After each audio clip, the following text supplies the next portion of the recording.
তুমি তোমার রবের গোলামি করবা। রব্বে কারীম বলেন ওয়া'বুদ রাব্বাকা হাত্তা ইয়াতিয়াকাল ইয়াকিন।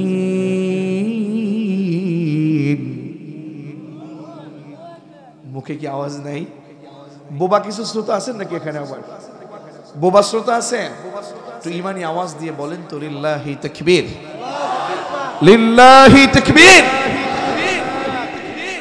আল্লাহ তাআলা বললেন ও চৌগাছার মুসলমান, তোমাকে বানিয়েছে কে? হাত দিয়েছে কে? চোখ দিয়েছে কে? কান দিয়েছে কে? আমাকে বানিয়েছে কে? আমার জাহাঙ্গীর ভাই, আমাদের মাসুদ ভাই, আমাদের হবিবুর রহমান ভাই, আমাদের আক্তার ভাই, সবাইকে একজনই বানিয়েছে। তিনি কে? জবান খুলে বলুন না তিনি কে? আপনাকে বানিয়েছে, আপনাকে পৃথিবীতে মালিক পাঠিয়েছে। আপনাকে আমাকে কিন্তু পৃথিবী থেকে একদিন বিদায় নিতে হবে, ঠিক কিনা? পৃথিবীতে কেউ চিরদিন বেঁচে থাকতে পারবে না। আমাদের ভাই আহমদ শাকিল ভাই আজ ইসলাম ধর্ম গ্রহণ করেছেন। উনি বুঝেছেন বাস্তবে যে না, এই পৃথিবীতে দুনিয়ার কোন মানুষের গোলামি করা যাবে না। এই পৃথিবীতে আল্লাহর গোলামি বাদ দিয়ে নিজের মনের মতো জিন্দেগি করা যাবে না। সবাই সবার পূজা করতে পারে, আমরা মানুষের বানানো কোনো কিছুকে পূজা করতে পারি না। আহমদ শাকিল ভাই বুঝেছে যে এই পৃথিবী সৃষ্টি করেছেন যিনি, আমাকে সৃষ্টি করেছেন যিনি, আহমদ শাকিল ভাইকে সৃষ্টি করেছেন যিনি, আমরা তার গোলামি করব।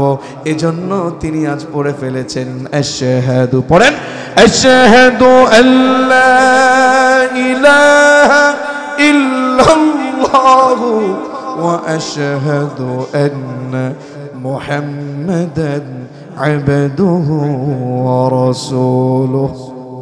আমাদের রব কে? আমাদের রব কে? আমাদের ঈমান আর আহমদ শাকিলের ঈমান আজকে এক না। আহমদ শাকিল ইসলাম ধর্ম গ্রহণ করতে গিয়ে আজ আমরা যাকে দেখলাম আজকে নব মুসলিম আমার আহমদ শাকিল ভাই, উনি যে ইসলাম ধর্ম গ্রহণ করলেন, ওনার এই ইসলাম ধর্ম গ্রহণে বিশ্বাস করুন, তার যে ইসলাম ধর্ম গ্রহণ হয়েছে তাকে বাবা মা আত্মীয় স্বজন ভিটা বাটি যত কিছু ছাড়তে হয়েছে, একটু দুঃখ থাকার কথা না। কারণ তার ভিতরে একজন প্রোটেকশন দেওয়ার মতো, তাকে দান করবার মতো একজন আছে। এটা বিশ্বাস করে উনি ঈমান এনেছে। কথা বলুন ঠিক কিনা? এজন্য আমার ভাইয়েরা, যেহেতু ভাই আমাদের, তাকে কেউ জোর করে নাই, উনি আমাদের ইসলাম ধর্ম গ্রহণ করেছে। উনি যদি ইসলাম ধর্ম পেয়ে উনি যদি দেখে আমাদের ভাইয়েরা চুরি করে, ডাকাতি করে, নামাজ বাদ দেয়, জেনা করে, অবৈধ পথে ইনকাম করে, তাহলে ওনার ঈমান কি কমবে নাকি বাড়বে? আমরা কেমন জানো, বাপের বাড়ির ফরাজ যেমন করে পাই, সেই ফরাজ পাবার মতো আমাদের বাবা মুসলমান ছিল, দাদা মুসলমান ছিল, নানা মুসলমান ছিল, মা মুসলমান ছিল। সে কারণে কেমন করে আমরাও যেন মুসলমান, আমরাও মুসলিম ইসলাম পেয়েছি। কিন্তু এই ইসলাম না পেলে সেখান থেকে উঠে এসে ইসলাম ধর্ম গ্রহণ করার মধ্যে অনেক ত্যাগ তিতিক্ষা আছে না নাই? জবান খুলে ঈমানি আওয়াজ দিয়ে বলেন আছে না নাই? আপনি আল্লাহর জমিনে এখানে এই মুহূর্তে গোলামি করবার জন্য আপনি এখানে বসেছেন। আমার জাহাঙ্গীর ভাই কত কষ্ট করে তাদের যুবকদেরকে নিয়ে, আমাদের মাসুদ ভাই, আমাদের হাফেজ সাহেব ভাইকে নিয়ে কত চমৎকার করে এই প্রোগ্রামের অ্যারেঞ্জ করেছে, ম্যানেজ করেছে, সুন্দর আয়োজন করেছে। এই সুন্দর আয়োজন যা করতো, এটা যদি কোরআনের প্রোগ্রাম না হয়ে গানের মঞ্চ তো এটা একটা স্কুল মাঠই থাকতো। আজকে সকালেও এটা স্কুল মাঠ ছিল, কিন্তু এখন এই মুহূর্তে রবের যে হাবিব আমাদের নবী মুহাম্মদুর রাসূলুল্লাহ সাল্লাল্লাহু তার ঘোষণা মতে এই মুহূর্তে আপনি স্কুল মাঠে বসে নাই, এই মুহূর্তে আপনি জান্নাতের বাগানে বসে আছেন। পড়েন সুবহানাল্লাহ, জবান খুলে বলুন সুবহানাল্লাহ। আমরা চিরজীবন যেন জান্নাতে আমল করতে পারি, মরে গেল যেন জান্নাতে যেতে পারি, এমন আশা আমাদের আছে নাকি নাই? কার কার আছে? রবকে দেখায় একটু দুই হাত তুলেন তো। লিল্লাহি তাকবীর, লিল্লাহি তাকবীর। আল্লাহ আমাদের হাতগুলো কবুল করেন, পড়েন আমিন। আমার যশোরের মুসলমানেরা, আমার ভাইয়েরা, আমার বন্ধুগণ, ও আমার কলিজার টুকরা জাহাঙ্গীর, ও মাসুদ ভাই, ও আমার বড় ভাই হাবিব ভাই, আমাদের আক্তার ভাই, আমাদের তরিকুল ভাই, আমি আপনাদেরকে ভালোবেসে শ্রদ্ধা নিয়ে বলছি, আমরা আজকের এই প্রোগ্রামকে বৃথা যেতে দেব না। আমরা অন্যায়কে ছেড়ে, অপরাধকে ছেড়ে আমরা কোরআনের পথে ফিরে যেতে চাই, ঠিক কিনা বলুন? এজন্য রব্বে কারীম বলেন, ওয়া'বুদ রাব্বাকা হাত্তা ইয়াতিয়াকাল ইয়াকিন।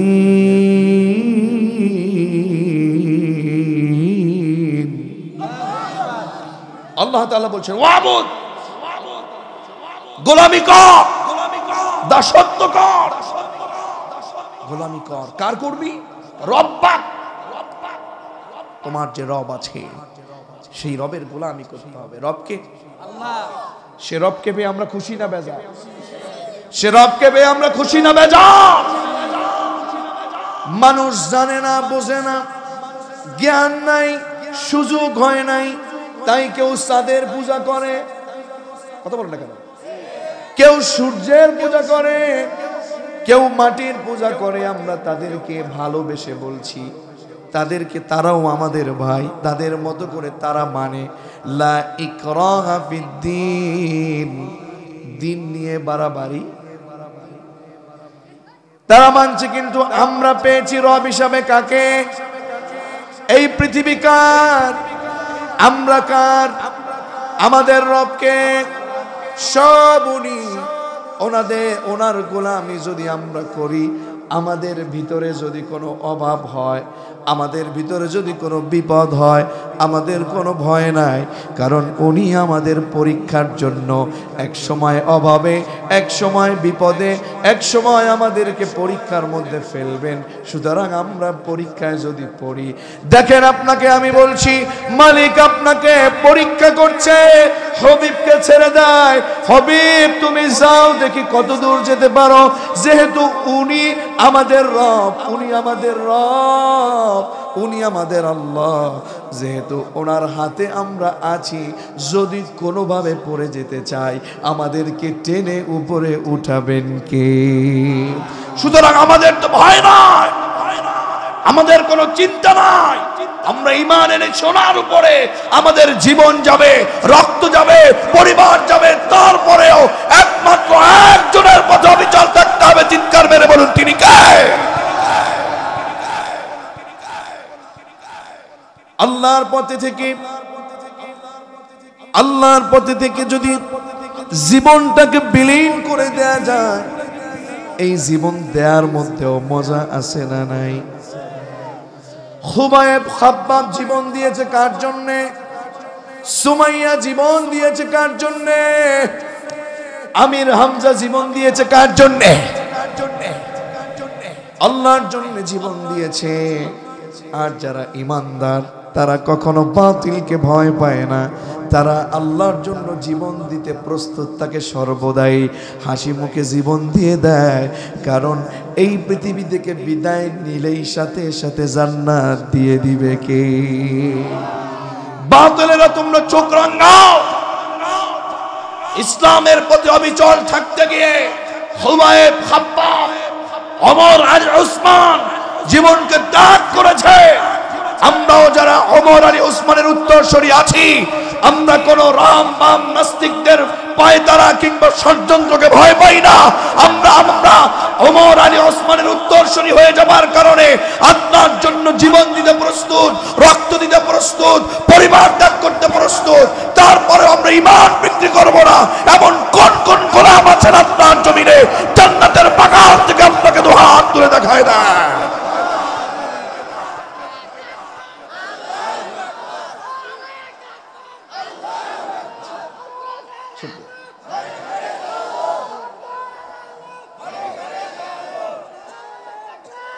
আমার ভাইরা, না না, পৃথিবীতে যতদিন বাঁচবো গোলামি করবো কার?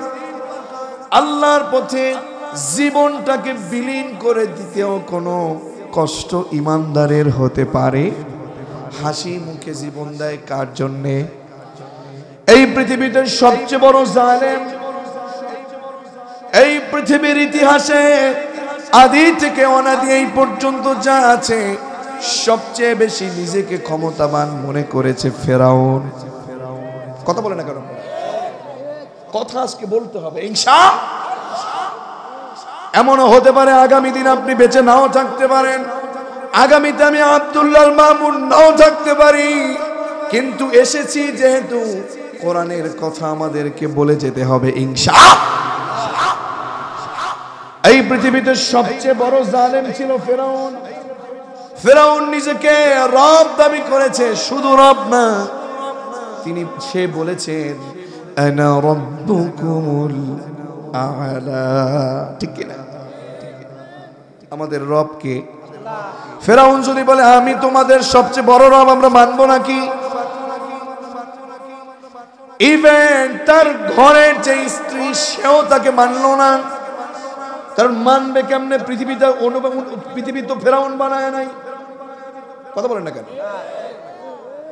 আজকের যুগেও নিজেদেরকে এত বেশি মনে করে ফেরাউনের চেয়ে বড় হয়ে যেতে চেষ্টা করছে। ফেরাউনের মতো হয়ে আল্লাহর দ্বীনের পথে যারা আছে তাদেরকে ষড়যন্ত্র করে, জুলুম করে বিভিন্নভাবে দুনিয়া থেকে বিদায় করার পায়ে তারা চালায়। আমরা বলবো তারা আর কেউ নয়, তারা আবু জাহেলের উত্তরসূরি, ফেরাউনের উত্তরসূরি।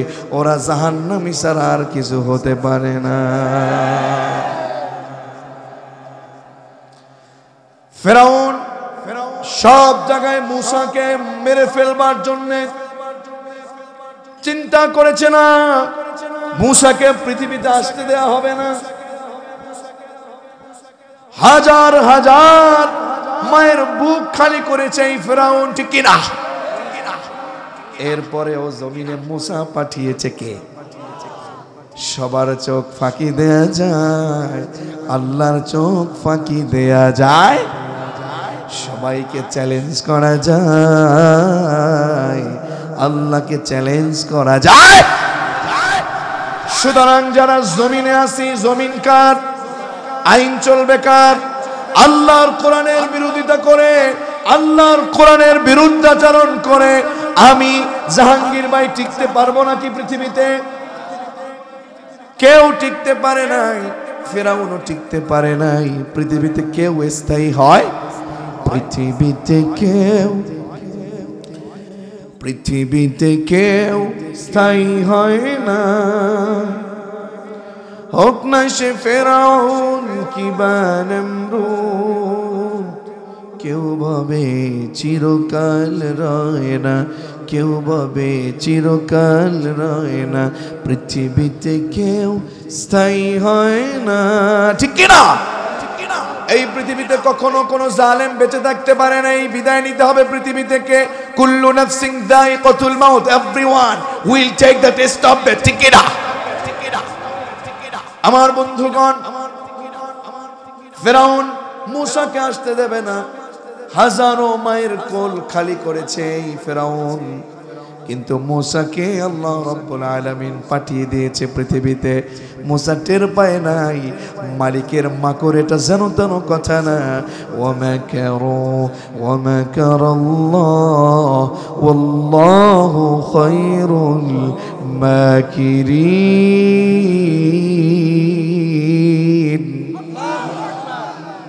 মূসাকে বিদায় করতে চেয়েছে, মূসা যেন না আসে চেষ্টা করেছে। মূসাকে ওর ঘরেই আল্লাহ লালন পালন করিয়েছে। আল্লাহু আকবার বলবেন না? ও আমার জাহাঙ্গীর ভাইয়ের এলাকার মানুষ, আমার মাসুদ ভাই, হাফিজ সাহেব, তরিক ভাই, জাহাঙ্গীর ভাইয়ের এলাকার মানুষ, একটু ভালো করে বুঝেন। ফেরাউন যখন এই অবস্থা নিজেকে তৈরি করলো আমি সবচেয়ে বড় রব। হঠাৎ করে শুনলো আশেপাশের কাছে ফেরাউনের স্ত্রী আসিয়া তার উপর ঈমান আনবে না। আসিয়াকে ডাকলো, আসিয়া আমি তোমাকে অত্যন্ত পছন্দ করি, বহু বছর তোমার সাথে সংসার করেছি, শুনলাম তুমি নাকি আমাকে বাদ দিয়ে তুমি অন্য কোন আল্লাহর উপরে তুমি নাকি ঈমান এনেছো, এটা সত্য নাকি? আসিয়া বলল অবশ্যই, কারণ এই পৃথিবী তো তুমি বানাও নাই, আমাকে তো তুমি বানাও নাই, আমাকে যে বানিয়েছে, মূসাকে যে বানিয়েছে, সেই মূসার আল্লাহর উপরে, পৃথিবীর মালিকের উপরে ঈমান তো আমাদেরকে আনতেই হবে, ঠিক কিনা বলো? ফেরাউন আসিয়াকে বলে গেল, এই তোমাকে সাবধান করে দিচ্ছি, খবরদার, তুমি এখনো সময় আছে, ঈমান তুমি ছেড়ে দিয়ে আমার উপর ঈমান আনো, আর না হলে তোমার অবস্থা বড় মারাত্মক হয়ে যাবে। তোমাকে বুঝায় গেলাম, কিছু সময় দিলাম, এরপরেও আসিয়া ঈমানকে ছাড়ল না, কারণ ঈমান ছাড়া যাবে না, কারণ ঈমান এনেছে কার উপরে? আসিয়ার স্বামী মিশরের বাদশা ফেরাউন যখন শুনতে পেল না কোনোভাবেই ছাড়বে না, ইভেন ফেরাউনের অর্থমন্ত্রীর স্ত্রী ওই মহিলাটা পর্যন্ত আসিয়ার দলে গিয়ে আল্লাহর উপর ঈমান এনেছে, মুসার আল্লাহর উপর ঈমান এনেছে। সেনাবাহিনীকে বলল, যাও ওদেরকে ডেকে আনো। আসিয়া চলে আসলো, আসিয়ার বান্ধবী চলে আসলো, বলা হলো তোমরা কি ঈমান ছাড়বে নাকি তোমাদেরকে পৃথিবী থেকে বিদায় করে দেব? আসিয়া বলল, শোনো ফেরাউন, শোনো আমার স্বামী ও প্রাণের স্বামী, তুমি বিদায় করে দিতে পারো, পৃথিবী থেকে আমাদেরকে মেরে ফেলতে পারো, এরপরেও আমরা ঈমান ছাড়ব না। আল্লাহু আকবার। সত্যের পথে থেকে আল্লাহকে খুশি করে জীবন দিতে মজা নাকি কষ্ট?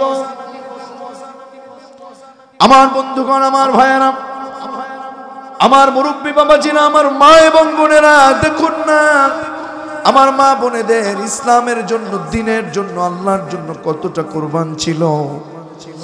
আসিয়া আলাইহিস সালাম তিনি বললেন না ঈমান তোমার উপরে আনবো না, যে কথা সে কাজ। ফেরাউন বলল, তোমার পরিণতি কি জানো? ফেরাউনের অর্থমন্ত্রীর স্ত্রী আসিয়ার বান্ধবীকে বলল, তুমিও কি তাই? বলল, হ্যাঁ, আমিও আল্লাহর উপরে অবিচল আছি। আল্লাহু আকবার। আল্লাহর উপরে অবিচল থাকতে আমাদেরকে নির্দেশ দিয়েছে কি? আল্লাহ তাআলা বললেন, ইন্নাল্লাযীনা ক্বালু রাব্বুনাল্লাহু সুম্মা ইসতাকামু তাতানাজ্জাল আলাইহিমুল মালাঈকাতু আল্লা তাখাফু ওয়া লা তাহজানু ওয়া আবশিরু বিল জান্নাতিল্লাতী কুনতুম তুআদুন। ইন্না নিশ্চয়, আল্লাযীনা যারা, ক্বালু তারা বলবে, রব্বুনাল্লাহ আমাদের রবকে। জবান খুলি মানে আওয়াজ দিয়ে তরুণরা বলো আমাদের রবকে। আল্লাহ তাআলা বলবেন রব্বুনাল্লাহ, বলার পরে সুম্মা অতঃপর ইস্তাকামু, সেই কথা সেই রবের উপরে, ঈমানটার উপরে অবিচল থাকে। আমি রব তাদের জন্য বলছি, সুম্মা ইস্তাকামু তাতানাজ্জালু আলাইহিমুল মালাঈকা, তাদের জন্য ফেরেশতা পাঠাবেন কে? আর তারা বলবেন, আল্লাহ তাখাফু ওয়া লা তাহজানু ওয়া আবশিরু বিল জান্নাহ। আল্লাহু আকবার। তোদের কোনো ভয় নাই। কিসের ভয়, কিসের চিন্তা, কিসের দুঃখ তোদের? আল্লাহর উপরে অবিচল থেকে তোদের যদি মৃত্যু হয়, আমরা ফেরেশতারা বলছি তোদের জন্য সুসংবাদ, জান্নাত তোদের জন্য রেডি করে রাখছে কে? জবান খুলে বলেন আল্লাহু আকবার। আসিয়া আলাইহিস সালাম যে কথা সে কাজ, না আনবো না, তোমার উপরে কোনো ঈমান চলবে না, আল্লাহর উপর থেকে ঈমান আমরা ছেড়ে দেব না। ফেরাউন বললেন, ও সেনাবাহিনীরা এক কাজ করো, এখানে গর্ত করো, গর্ত করে এখানে আগুন জ্বালাও, এরপরে তেল গরম করো, এখনো সময় আছে, তাড়াতাড়ি ঈমান ছেড়ে আমার উপর ঈমান আনো, না হলে এই গরম তেলের মধ্যে ছেড়ে তোমাদেরকে পৃথিবী থেকে বিদায় দেব। কি কঠিন পরীক্ষার মধ্যে পড়ে গেছে। আমার আহমদ শাকিল এমনি ঈমান আনে নাই, কারণ সে মোটামুটি পড়ে শুনে বুঝেছে পৃথিবীর মালিককে। আমার বন্ধুগণ, আমার প্রাণের, আমার কলিজার টুকরা তরুণার যুবকেরা, শোনো, তোমরা তোমাদের রবের পথে অবিচল থাকো। ফেরাউন যখন বলল এইভাবে করে তোমরা চুলার মধ্যে গরম তেল তৈরি করে নাও, গরম তেল তৈরি, গরম তেল চুলার মধ্যে গরম তেল টকবক যখন করছে, চিন্তা করলো দেখি আমার প্রাণের স্ত্রী কোনোভাবে ভালো হয়ে যায় কিনা, মানে তার সূত্রে ভালো হয়ে যায় কিনা। ফেরাউন বলল আগে এক কাজ করব, অর্থমন্ত্রীর স্ত্রীকে ফেলে দেব, তুমি আগে ভালো হও, দেখি তারপরে ওকে দেখে আসিয়া ভালো হয় কিনা। অর্থমন্ত্রীর স্ত্রীকে বলল আমার উপর ঈমান আনো, না হলে এখন এই মুহূর্তে তোমাকে এই গরম তেলের মধ্যে ছাড়ব। আল্লাহু আকবার। ওই অর্থমন্ত্রীর স্ত্রী আসিয়ার বান্ধবীর কোলে ছোট্ট একটা বাচ্চা ছিল, দুধের সন্তান। টান দিয়ে তার সন্তানটাকে তার কোল থেকে নেওয়া হলো। এবার বলতেছে এবার দেখি মায়ের কোল থেকে যেহেতু সন্তান এনেছি, আগে সন্তানকে এটার মধ্যে ফেলবো। এই তুই আমার উপরে ঈমান আন, না হলে এই সন্তানকে ফেলবো। বলল না, সন্তান যেতে পারে, পৃথিবীর সবাই আমাদের বিপরীত হতে পারে, তারপরেও আমরা ঈমান এনেছি কার উপরে? জবান খুলে বলুন না কার উপরে? আমার ভাইয়েরা, মুহূর্তের মধ্যে ফেরাউনের পাষণ্ড হৃদয় তাদের উপরে কোনো মায়া না দেখিয়ে সেই ছোট্ট বাচ্চাটাকে গরম তেলের মধ্যে ফেলে দিল। আল্লাহু আকবার। গরম তেলের মধ্যে ফেলে দিল, সাথে সাথে সেই ছোট্ট বাচ্চাটা রোস্টের মতো বেজে উঠল। আল্লাহু আকবার। এবার ওই বাচ্চার মায়ের পালা, আসিয়ার বান্ধবীর পালা। বললো এবার তোমার পালা, দেখো এখনো সময় আছে। বললো না। চিন্তায় পড়ে গেল, কুদরতি একটা আওয়াজ সেই গরম চুলার ভিতর থেকে বাচ্চাটা থেকে মায়ের জন্য বের হয়ে গেল। সেই বাচ্চার জবানটা খুলে দিল কে? মাকে ডেকে বলল, মা তুমি কি দেখছো? এটা গরম তেল। না না, এটা কোনো গরম তেল না। ও মা, জান্নাতের ঘ্রাণ কি পাও না? তাড়াতাড়ি তুমি এখানে চলে আসো।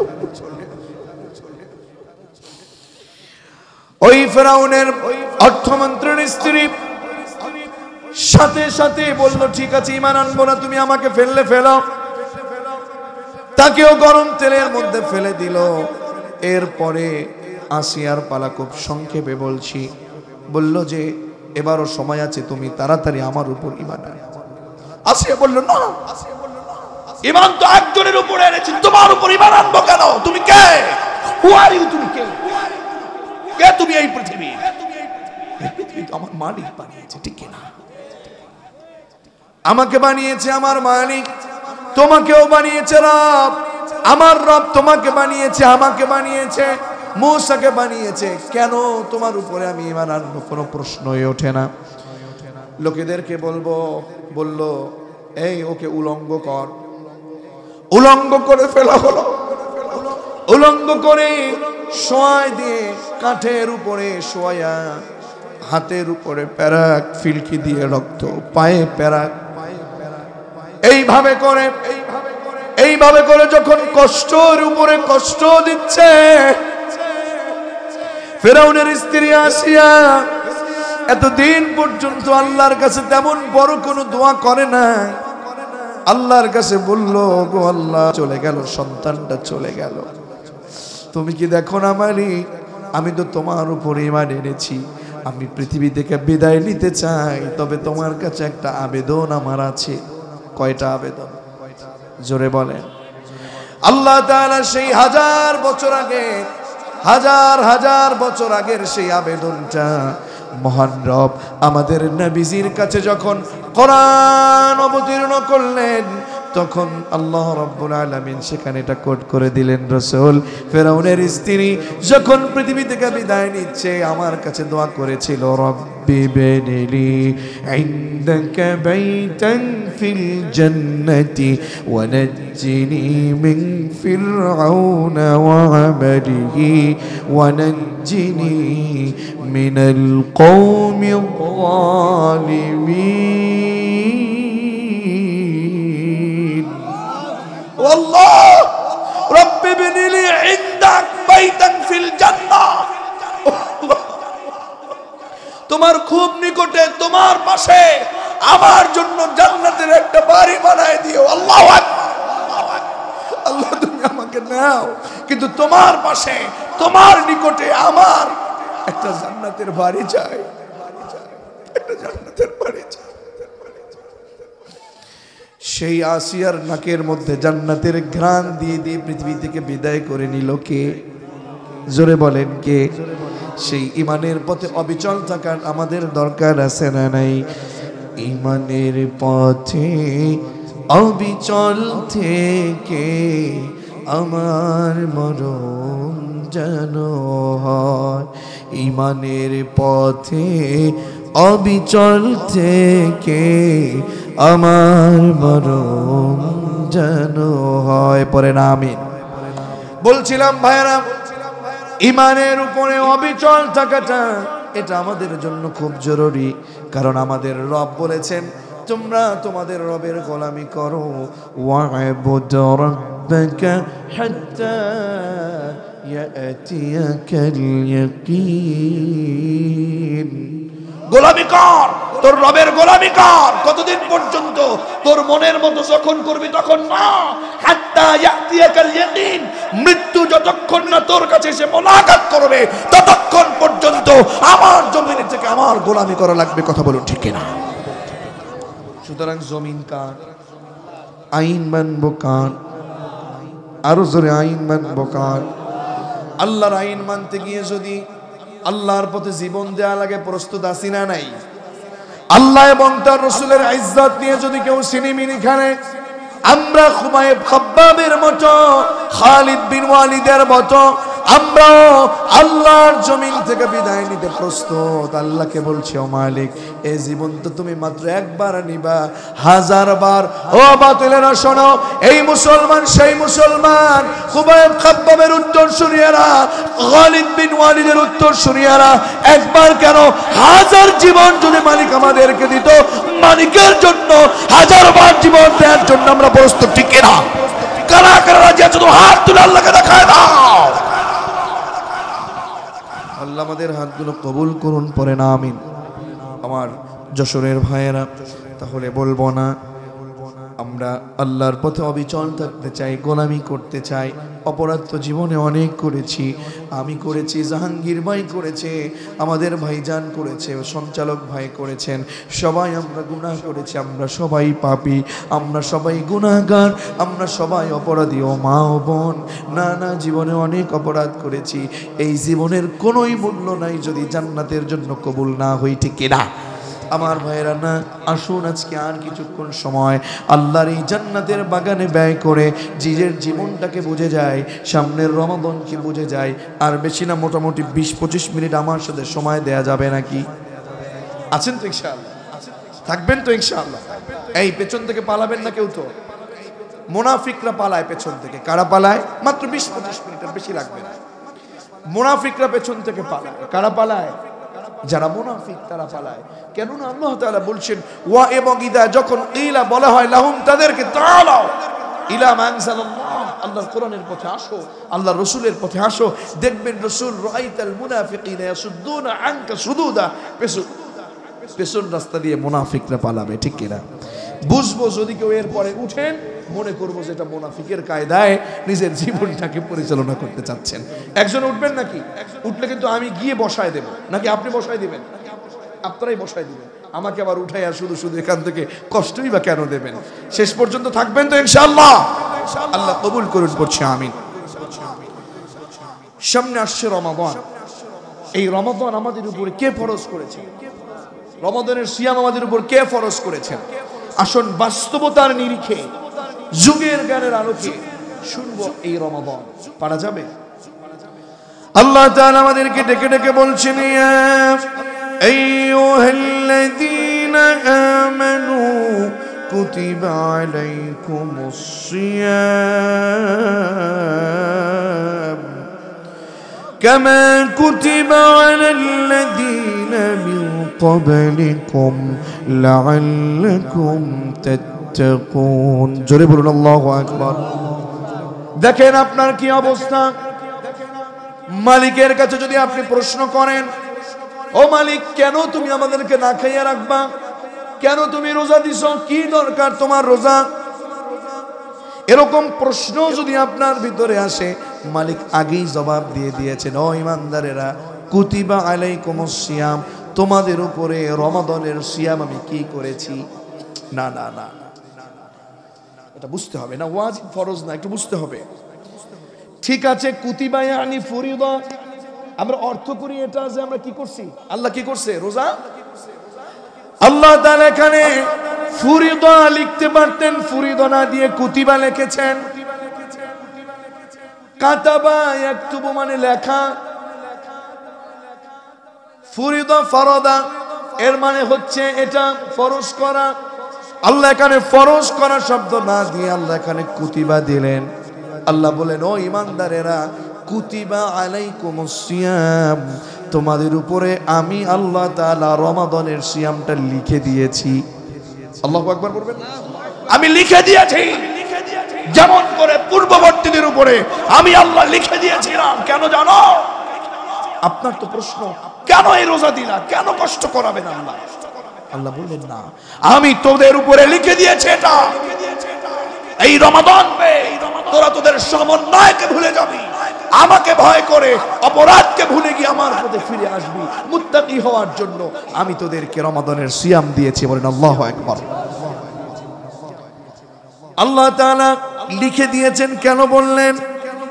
অনেক তাফসীর। আমার জাহাঙ্গীর ভাই যদি বলে, ও মামুন ভাই আপনি আমার খুব প্রিয় মানুষ, আক্তার ভাই আমার প্রিয় মানুষ, আমাদের অনেক আছে। এই চৌগাছা বাজারের দুইটা দোকান আমি আপনাদেরকে দিয়ে দিলাম। আগের মানুষ মুখ দিয়ে জমি বিক্রি করত নাকি? শুধু মুখে বলতো এটা তোর, নাকি বাবাজি? শুধু মুখে বলতো এটা তোমার, আর কিছু লাগতো না। এখন যদি আমাকে জাহাঙ্গীর ভাই বলে, ভাই চৌগাছার ওই দুইটা দোকানের একটা আপনার, একটা আক্তার ভাইয়ের, দেওয়ার পরে আমরা হয়তো সেখানে যাব, যাওয়ার পরে কয়েকদিন যাওয়ার পরে বলবো, কেমন যেন মনে মনে বলবো, জাহাঙ্গীর ভাই যদি আমাদেরকে মুখে মুখে এইভাবে দেয়, সে যদি চলে যায় পৃথিবী থেকে, তারপরে তার সন্তানেরা তো আমাদেরকে ধরবে। কথা বলে না কেন? যদি আমাদেরকে একটু লিখে দিত, আমরা যে উল্টা পাল্টা করব, আমরা যে এটা নিয়ে অনেক প্রশ্ন করবো, এটা কি মালিক জানতেন না? আল্লাহ তাআলা শুধু ফরজ নয়, ফরজ শব্দটাকে হাইড রেখে মালিক এখানে কুতিবা শব্দ দিয়ে আপনার জন্য লিখে দিয়েছেন। মানে হলো এই রমাদানের সিয়াম আমাদের জন্য লাগবেই লাগবে, ঠিক কি না? আমাদেরকে অপরাধ থেকে ফিরিয়ে আনতে রমাদানের সিয়াম লাগবে কি লাগবে না? এই রমাদান, আপনি রমাদানের সিয়াম পালন করেন, আপনি শুধু মনে করেন আমি রোজা রাখতেছি, না খেয়ে আসি, ও যুবক, ও মা, ও বোন, না খেয়ে থাকার নাম শুধু রোজা না, না খেয়ে থাকার নাম শুধু রোজা না, না খেয়ে থাকার নাম শুধু রোজা না। খাওয়া থেকে, আপনার পান করা থেকে, আপনি সুবহ সাদিক থেকে সূর্যাস্তের আগ পর্যন্ত আপনি বিরত থাকলেন। স্বামী স্ত্রী প্রাইভেট সময় কাটানো থেকে তারা বিরত থাকলো, এটার নামই শুধু রোজা নয়। রোজা, হাতের রোজা আছে না নাই? কথা বলেন। চোখের রোজা আছে না নাই? কানের রোজা আছে না নাই? পেটের রোজা আছে না নাই? আব্দুল্লাহ মামুন ভাই, আবার কেমন কথা, হাতের রোজা আছে, পায়ের রোজা আছে। আমার ভাইরা, আমাদের দেশে কিছু রোজাদার আছে, আমাদের দেশে কিছু নামাজি ভাই আছে, তাদেরকে দেখতে পাবেন এরকম তারা নামাজও পড়ে, আবার মানুষের সম্পদগুলো জোর করে দখল করে, মানুষকে জুলুম করে, মসজিদের সামনের কাতারে জায়গা করে নেয়। এমন কিছু জালেম মুসল্লি সমাজে আছে না নাই? নামাজও পড়ে শুধু আছে নাকি? জাহাঙ্গীর ভাই আছে নাকি এদিকে? এরকম নামাজও পড়ে শুধু খায়, নামাজও পড়ে ঘুষও খায়। কথা বলে না কেন? নামাজও পড়ে প্রতিবেশীকে কষ্ট দেয়, নামাজও পড়ে 3 বিঘে জমি পাবে 5 বিঘে দখল করে। এমন কিছু হাজী সাহেব সমাজে আছে না নাই? আছে। হাজী সাহেব মক্কায় গিয়ে বাইতুল্লাহ ধরে কাঁদে, আল্লাহর কাছে বলে লাব্বাইক আল্লাহুম্মা লাব্বাইক। তুমি হাজী না, তোমার ওই হাত বাইতুল্লাহ লেগেছে, ওই হাত কবুল হবে না যতদিন পর্যন্ত তোমার বাড়ির পাশের লোকটার জুলুমকে না কমাবা এবং ওই লোকটার জমিটা ফেরত না দিবা। কথা বলেন ঠিক কিনা? আসছে রমাদান, মাত্র 2টা দিন বাকি। আজকের দিন নিয়ে হতে পারে আল্লাহ যদি কবুল করে আগামীকালকে রাতে তারাবি পড়া লাগতে পারে নাকি? যদি সেটা না হয় সন্দেহের দিন, আগামীকাল রাতে, যদি না হয় তার পরের দিন কনফার্ম নাকি? এই তো কথা। এই একটা দিনকে সামনে রেখে দেখবেন আগামীকালকে বাজারে গেলে জাহাঙ্গীর ভাই বলেন, মাসুদ ভাই বলেন, আমার এই ভাই বলেন, আপনি বলেন, বাজারে যাবেন দেখবেন ব্যাগ ভরে কিনে নিয়ে আসে। যেই টাকাটা দিয়ে কিনে আনলো, ওই টাকা দিয়ে কিনে আনার পরে ওই খাবার দিয়ে ইফতারি করবে। আমার বউ, আপনার বউ, আপনার গিন্নি, আপনার মেয়ে, আপনার বোন, এরা ওই টাকা দিয়ে কিনে আনা জিনিসগুলো দিয়ে ইফতারি বানাবে, সাহারি রান্না করবে। আপনারা ইফতার করবেন, আপনারা সাহারি খাবেন, অথচ ওই টাকাগুলো সুদের টাকা, ঘুষের টাকা, মানুষকে ঠকানো টাকা। আর আপনি রোজা রেখে আপনি কোরআন পড়তেছেন আর বলতেছেন আমি হাজী সাহেব। কথা বলেন না কেন? সত্য কথা না? আচ্ছা, আপনি ওই টাকা দিয়ে শোনেন, আমি আপনাকে বলছি, আপনি রোজা রেখে ইফতার করার জন্য যেই টাকা আপনি ইফতারি কিনলেন, যেই টাকা দিয়ে, ওই টাকা দিয়ে যদি আপনি পেটের মধ্যে হারাম খাবার দেন, আপনি যদি সুদের টাকা দিয়ে আপনি ইফতারি করেন, সুদের টাকা দিয়ে সাহারি খান, আমি বলছি ওয়াল্লাহি, আল্লাহর কসম করে বলছি, আপনার পেটের রোজাটা হবে না। সম্ভব নয়। সুদ খায়া, ঘুষ খায়া, এরপরে আপনি রোজা রাখতেছেন, আর আমি রোজাদার, আর মাঝে মাঝে থু থু ফলাচ্ছেন, আমি রোজাদার বুঝা। কথা বলে না কেন? রোজা হচ্ছে খানা থেকে খাওয়ানোর মাস, এটা খানার মাস না। আর আমরা মনে করি রোজা, এই রোজা, এটা আবার হিসাব হবে কেমনে? আমাদের সমাজে একটা প্রচলিত কথা, রোজায় ইফতারি যা খেতে পারো, সাহারি যা খেতে পারো, কোনো হিসাব নাই। এটা শুনছেন? এইটা আসলে আমাদের সমাজে প্রচলিত। আপনি যদি ইফতারি করান, ইফতারি আপনি এতগুলো না খেয়ে আপনি জনমের মতো ভোজন করছেন, ইফতারি করছেন, ওই ইফতারিটা আপনি যদি অন্যকে খাওয়ান, বিশ্বনবী বলেছেন যেই ব্যক্তি অন্য লোককে ইফতারি করাবে, কোনো ভাইকে ইফতারি করাবে, ওই রোজাদার ব্যক্তির সমান সওয়াব আল্লাহ তাআলা ইফতারি করানোর কারণে তার আমলনামায় দিয়ে দিবে, তাতে ওই রোজাদারের কোনো সওয়াব কমতি হবে না। সুবহানাল্লাহ বলেন। মানুষকে না দিয়ে নিজে খাচ্ছেন, খাবেন কেমনে? টাকা তো উপার্জন করছেন মানুষের টাকা দিয়ে, ঠিক কিনা? আমার ভাইয়েরা, আমার বন্ধুগণ, আপনার পেটের রোজা থাকবে না যদি পেটে আপনার হারাম টাকা পড়ে। আপনার এই হাত দিয়ে রোজা রেখে, আপনার হাত দিয়ে যদি আমার এই ভাইকে জুলুম করেন, মারেন। এমনও কিছু অফিসার আছে, অফিসে বসে উল্টা পাল্টা কোরআনের বিপক্ষে রায় লেখে, আর রোজা রেখে আসে, বলে তাড়াতাড়ি শেষ করো, আমি বাসায় গিয়ে ইফতার করব। হাত দিয়ে টাকা নেয় না, বলে রোজার মাসে আমি কোনো অন্য উপরে ইনকাম হাত দিয়ে নেই না, এই টেবিলের ড্রয়ার খোল, ওখানে রেখে যাও। খায় না, হাতে নেয় না, পকেটে নেয় না, ওখানে রেখে যাও, ধরবো না ওইটা। আমার বন্ধুগণ, হাত দিয়ে যদি কাউকে জুলুম করেন, হাতের রোজা, বলেন বলেন, হাতের রোজা শেষ। হাত দিয়ে আপনি মিথ্যা মামলা লিখলেন, হাতের রোজা। হাত দিয়ে কাউকে জুলুম করলেন, হাতের রোজা। এজন্য আমি সকল বিচারকদেরকে মিডিয়ার মাধ্যমে আমি সকল বিচারকদের কাছে করজোর হাত জোর করে বলছি, ও আমার ভাইয়েরা, ও বিচারকেরা, ও পুরী নেতারা, আমি আপনাদের কাছে ছোট্ট মানুষ হয়ে আবেদন জানাচ্ছি আলেমদের পক্ষ থেকে, এই বাংলাদেশের যত আলেম আছে জেলখানার মধ্যে ভরা, তাদের সব কিছু হিসেব করে বুঝে শুনে দয়া করে, দয়া দেখিয়ে কোরআনের পাখিদেরকে এই কোরআনের ময়দানে আবার তাদেরকে ফেরত দেন, পরে না আমি। এই রমাদানে যারা কোরআন পড়তো, হাফেজে কোরআনেরা নামাজ পড়াতো, যদি আপনাদের কাছে কোরআনের পক্ষে বিচার দিয়ে তাদেরকে যদি দোষী মনে হয় আপনি রাখেন, আমরা নিষেধ করব না। কিন্তু কোরআনের চশমা লাগিয়ে যদি দেখেন যে না লোকটা ঠিক আছে, তাড়াতাড়ি তাদেরকে কোরআনের আমল করতে পাঠায় দেন, ঠিক কিনা বলেন? আমার ভাইয়েরা, আমার বন্ধুগণ, অফিসার যদি অফিসে বসে মিথ্যা মামলাগুলো, মিথ্যা কথাগুলো, মিথ্যা পথের পাশে যদি সিগনেচার দেয়, ও রোজা রাখতে পারে, কিন্তু ওর রোজা আল্লাহর আরশে যাবে। চোখের রোজা যুবক, তোমাকে বলছি, সময় কাটে না, তাই কি করো? মোবাইল দেখো। ও বোন, তুমি মোবাইল দেখো, টিকটক দেখো, রিলস ভিডিও দেখো, ফেসবুক চালাও।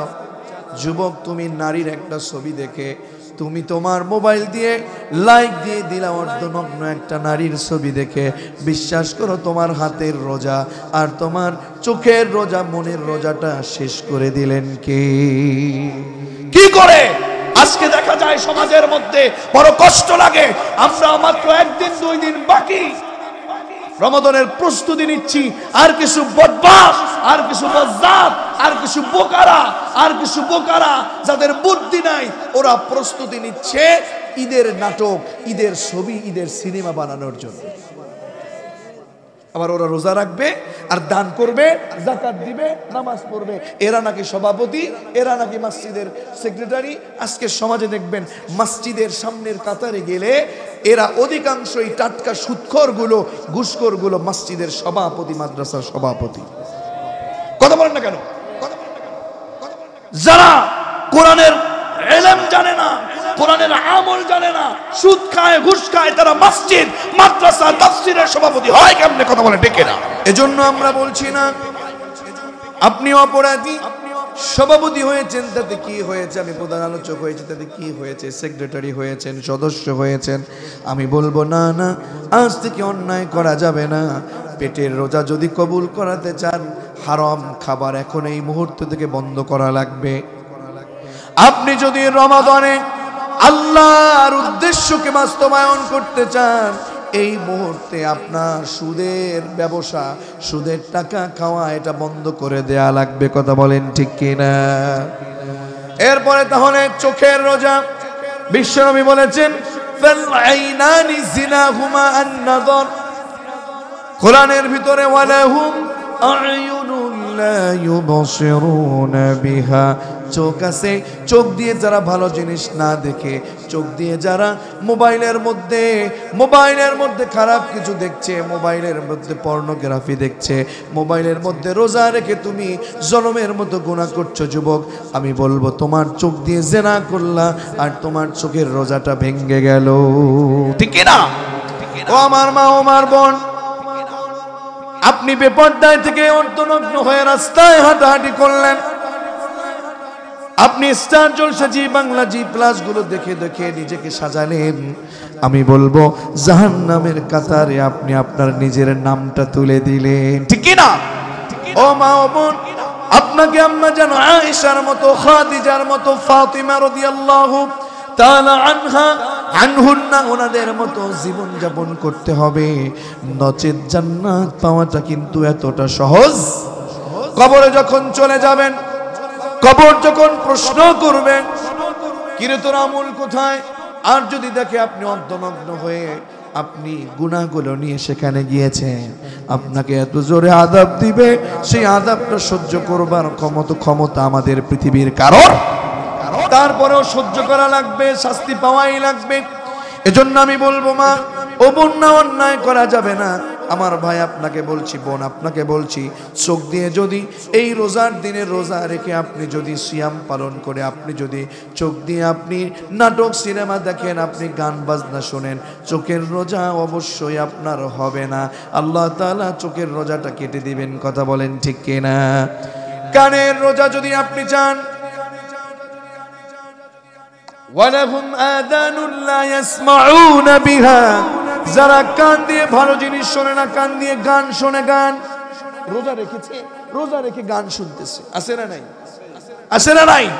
যুবক মসজিদে মন টিকে না, তাড়াতাড়ি বের হয়ে গেছে, কি করব বিকালে, তাড়াতাড়ি ফেসবুক নিয়ে বসেছে, গান একটা পেয়েছে, ইউটিউব আসছে, কিছু নোটিফিকেশন এসেছে, ঠাস করে ক্লিক করে গান শুনতেছে, হাসতেছে, মজা পাচ্ছে, অথচ ওর ওখানে চোখের রোজা শেষ, কানের রোজা শেষ, ও টের পাচ্ছে না। কথা বলে না কেন? আমার বন্ধুগণ, নবী বলেছেন লাইসা সিয়ামু মিনাল আকলি ওয়াশ শুরবি, শুধুমাত্র না খেয়ে থাকা কিংবা পানাহার থেকে বিরত থাকার নাম রোজা না।